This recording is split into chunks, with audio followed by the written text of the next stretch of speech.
दोस्तों वीडियो में बात करेंगे कि अभिजीत दीपके जब जंतर मंतर पहुंचे तो आखिरकार क्या सीन हुआ और यह बहस क्यों छिड़ गई है कि क्या विपक्षी पार्टियों को कांग्रेस जनता पार्टी का साथ देना चाहिए या उससे किनारे रखना चाहिए। आज के प्रोटेस्ट में क्या विपक्ष का सहयोग मिला कांग्रेस जनता पार्टी को, पूरा विश्लेषण इस वीडियो में करेंगे। योगेंद्र यादव का बयान भी आपको सुनाएंगे कि विपक्षी दलों को आखिरकार योगेंद्र यादव ने क्या बोला है। पहले जंतर मंतर की तस्वीरें आपको दिखाते हैं कि अभिजीत दीपके जब पहुंचते हैं तो कितनी भीड़ दिखाई देती है। ये वीडियो आप देख सकते हैं, कांग्रेस जनता पार्टी ने इसे शेयर किया है जहां पर नारेबाजी की जा रही है। धर्मेंद्र प्रधान का इस्तीफा मांगते हुए अभिजीत दीपके नारे लगाते हैं।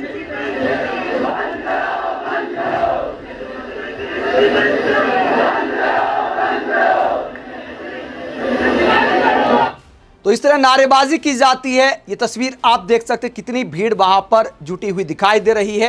हालांकि इसमें मीडिया की भी बड़ी तादाद है, तो भीड़ के नजरिए से देखा जाए तो आप ये नहीं कह सकते कि भैया दूर दूर तक कई किलोमीटर तक भारी भीड़ दिखाई दी, ऐसा दावा तो नहीं किया जा सकता। लेकिन ठीक ठाक भीड़ यहां पर दिखाई दे रही है जिसमें मीडिया की तादाद भी अच्छी खासी है। इसे लेकर बीजेपी वाले भी मजाक उड़ा रहे हैं, बहुत सारे कांग्रेस के समर्थक भी मजाक उड़ा रहे हैं और वो बुद्धिजीवी भी कटाक्ष कर रहे हैं जो कांग्रेस जनता पार्टी पर आरोप लगा रहे हैं कि नोटंकी की जा रही है, विपक्ष का स्पेस खाया जा रहा है।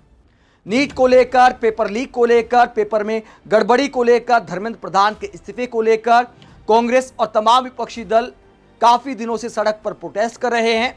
तो उनको उतना फुटेज नहीं मिला जितना कांग्रेस जनता पार्टी को मिल रहा है। सोशल मीडिया का इस्तेमाल करने की कोशिश की जा रही। कई लोग ये भी संभावनाएं जता रहे हैं कि हो सकता है कि अभिजीत दीपके की अगला केजरीवाल बनने की कोई उम्मीद हो, आकांक्षा हो, तो उसे लेकर यह सारा तमाशा किया जा रहा है। यह भी आरोप लगाने वालों की कमी नहीं है। लेकिन संविधान हर किसी को अधिकार देता है, प्रोटेस्ट का भी अधिकार देता है, नई पार्टी बनाने का भी अधिकार देता है और मीडिया की मर्जी भैया, जिसे कवर करना है करे, ना कर रहा है ना करे। अगर जमीन पर मुद्दे असरदार नहीं होंगे, चेहरे में दम नहीं होगा, तो उसके बाद सोशल मीडिया का तूफान सोशल मीडिया तक सिमट जाएगा।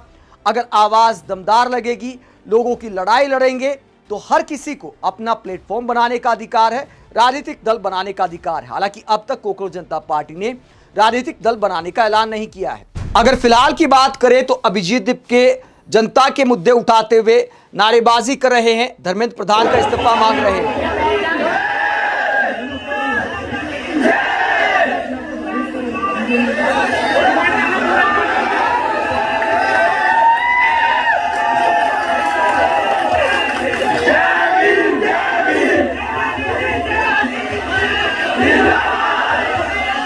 तो संविधान की किताब दिखाते हुए, जय भीम के नारे लगाते हुए, जनता का समर्थन होने का दावा करते हुए अभिजीत दीपके धर्मेंद्र प्रधान का इस्तीफा मांग रहे हैं। हालांकि वो अलग बात है कि सोशल मीडिया पर भीड़ को लेकर जो पत्रकार वहां पर पहुंचे हैं वो भी कटाक्ष कर रहे हैं कि भैया सुरक्षाकर्मी जितने हैं, पत्रकार जितने हैं, उनसे कम तो कॉकरोच आए हैं जंतर मंतर पर।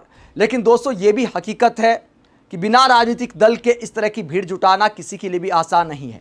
जब इस बात की आशंका हो कि पुलिस बल का प्रयोग हो सकता है, गिरफ्तारियां हो सकती है, तो लोग जान जोखिम में नहीं डालते।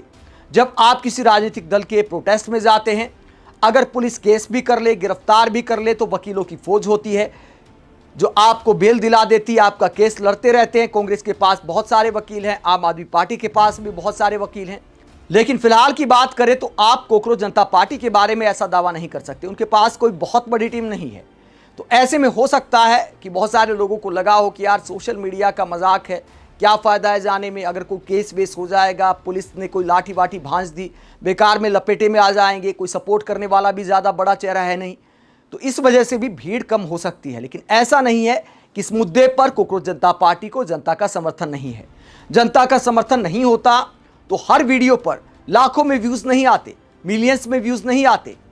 चाहे कांग्रेस जनता पार्टी का पेज हो, चाहे हमारे जैसे यूट्यूब पत्रकार हों, अगर कांग्रेस जनता पार्टी के मुद्दों को जनता का सपोर्ट मिल रहा है तो इसका मतलब कि जनता के मुद्दों को सही तरीके से ये पार्टी उठा रही है। चाहे सोशल मीडिया पर ही असर दिखाई दे, लेकिन मोदी सरकार पर दबाव जरूर बनता है, जो धर्मेंद्र प्रधान का इस्तीफा मांगा जा रहा है। हालांकि बीजेपी वाले कहते हैं कि विपक्ष वालों के बस का तो कुछ है नहीं, आम आदमी पार्टी, कांग्रेस वाले, इसीलिए कांग्रेस जनता पार्टी को आगे कर रहे हैं। लेकिन दोस्तों अगर कांग्रेस का सपोर्ट होता या आम आदमी पार्टी का भी सपोर्ट होता, भले मनीष सिसोदिया का वीडियो समर्थन में सामने आ गया, लेकिन मुझे लगता है कि अगर समर्थन होता तो यहां पर भारी भीड़ दिखाई देती। अगर कोई भी पार्टी पर्दे के पीछे से भी अपने कार्यकर्ताओं की ड्यूटी लगाती तो यहां पर जो रामलीला मैदान में आंदोलन हुआ था, अन्ना हजारे का जैसे बीजेपी और आरएसएस ने सपोर्ट किया था, जैसे बाबा रामदेव के आंदोलन को बीजेपी आरएसएस ने सपोर्ट किया था, वैसी भीड़ यहां पर अभिजीत दीपके के लिए भी जुट सकती थी। लेकिन कांग्रेस की बात करें, जब कांग्रेस ने अपने लेवल पर इस मुद्दे को उठाया है, लगातार सड़क पर प्रोटेस्ट किए हैं, तो अभिजीत दीपके को आगे क्यों करेगी कांग्रेस। अगर आम आदमी पार्टी की बात करें तो हो सकता है कि भैया अभिजीत दीपके के मन में भी अगला केजरीवाल बनने की आकांक्षाएं हों और दिल्ली में प्रोटेस्ट कर रहे हैं। जिस तरह आम आदमी पार्टी ने राजनीति की शुरुआत की थी, अगर उसी अंदाज में अभिजीत दीपके भी करते हैं तो आम आदमी पार्टी अपने जैसा एक और दल बनाना क्यों चाहेगी, तो वो भी क्यों सपोर्ट करेगी। फिर कहता हूं, सपोर्ट करती तो यहां पर भारी भीड़ दिखाई देती। लेकिन मुद्दों पर सपोर्ट सबका है, सबकी एक विचारधारा है, तो सोशल मीडिया पर वीडियो भी सामने आ रहे हैं और किसी बड़े नेता ने कोकरोच जनता पार्टी को लेकर, विपक्षी नेता ने कोई बड़े सवाल नहीं उठाए हैं। इस पूरे मुद्दे को लेकर विपक्षी दलों पर क्या कहते हैं योगेंद्र यादव। योगेंद्र यादव ने क्या सलाह दी है, वो क्या कहते हैं, जरा सुनिए। आज दिल्ली में प्रोटेस्ट के लिए इकट्ठे हुए यूथ के नाम एक कविता विनोद कुमार शुक्ल की। हताशा से एक व्यक्ति बैठ गया था, व्यक्ति को मैं नहीं जानता था, हताशा को जानता था। आप सब लोगों को मैं नहीं जानता, लेकिन आपकी जो इमोशन है, जो फ्रस्ट्रेशन है, जो गुस्सा है, जो एस्पिरेशन है, उसे मैं जानता। कविता कहती है, मुझे वह नहीं जानता था, मेरे हाथ बढ़ाने को जानता था। हम दोनों साथ चले, दोनों एक दूसरे को नहीं जानते थे, साथ चलने को जानते थे। मैं कोकरोच जनता पार्टी को नहीं जानता, उसके लीडर्स को नहीं जानता, आप सबको भी नहीं जानता, लेकिन साथ चलने को जानता हूं। सलाम करता हूं आप सब लोगों को और अपील करता हूं इस देश की तमाम ऑपोजिशन पार्टी से, आज हमारा धर्म है साथ चलने को, चाहे पार्टी का जो भी नाम हो। दल से बड़ा है देश, हम सबको मिलकर साथ साथ चल के आज इस देश को बचाना। तो योगेंद्र यादव के कहने का मतलब है कि जब मुद्दे सबके साझा है तो सबको साथ मिलकर चलना चाहिए, चाहे पार्टी कोई भी हो, चाहे सोशल मीडिया की पार्टी हो या जमीन पर जो राजनीतिक दल हो। अगर देश के मुद्दे उठाते हैं तो हर किसी को सपोर्ट में आना चाहिए और आवाज में आवाज मिलानी चाहिए। वही जो मुद्दा कोकरोच जनता पार्टी ने उठाया है या कांग्रेस ने उठाया है, राहुल गांधी ने उठाया है, आम आदमी पार्टी ने उठाया है, अखिलेश यादव ने उठाया है, जो नीट पेपर लीक का मुद्दा है, इसके अलावा सीबीएसई पेपर चेकिंग का मुद्दा है, इस सारे मुद्दों को लेकर, धर्मेंद्र प्रधान के इस्तीफे को लेकर मशहूर टीचर अभिनय मैथ क्या कहते हैं। वो कहते हैं, पहली बार ऐसा दिखाई पड़ रहा है कि एक आदमी के चलते पूरी शिक्षा व्यवस्था खोखली होती दिख रही है। एजुकेशन सिस्टम से लेकर एग्जाम सिस्टम तक सब तमाम सवालों के घेरे में है। स्पेशल प्रोटेस्ट सिर्फ एक आदमी के इस्तीफे को लेकर हो रहे हैं, मगर ऐसा क्या है, धर्मेंद्र प्रधान को नहीं हटाया जा सकता, चाहे देश का भविष्य दांव पर हो, युवाओं के भविष्य के चलते। ये बात एकदम समझ से परे है, एक अति का अंत है और जल्द ही सरकार को इन्हें हटाना होगा। कोई शिक्षित आदमी ही अब देश की शिक्षा की जिम्मेदारी लेगा। अगला नंबर रेल मंत्री और वित्त मंत्री का आना है। विकसित भारत की दिशा देश का युवा तय करेगा।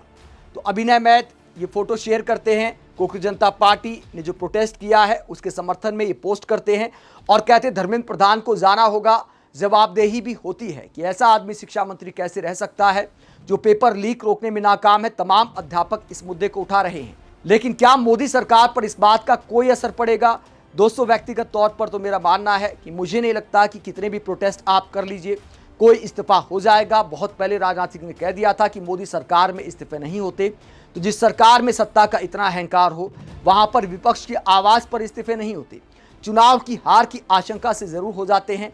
इसलिए चुनाव आने पर गुजरात की तरह पूरे के पूरे मंत्रिमंडल बदल दिए जाते हैं, हरियाणा की तरह सीएम बदल दिए जाते हैं। लेकिन विपक्ष अगर सीएम का इस्तीफा मांगेगा, चाहे शिक्षा मंत्री का इस्तीफा मांगेगा, तो विपक्ष की आवाज मोदी सरकार अनसुनी कर देती है।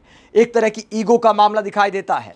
आप इस पूरे मसले को लेकर क्या सोचते हैं? कमेंट बॉक्स में अपनी राय जरूर दें, साथ ही चैनल को सब्सक्राइब भी करें। नमस्कार।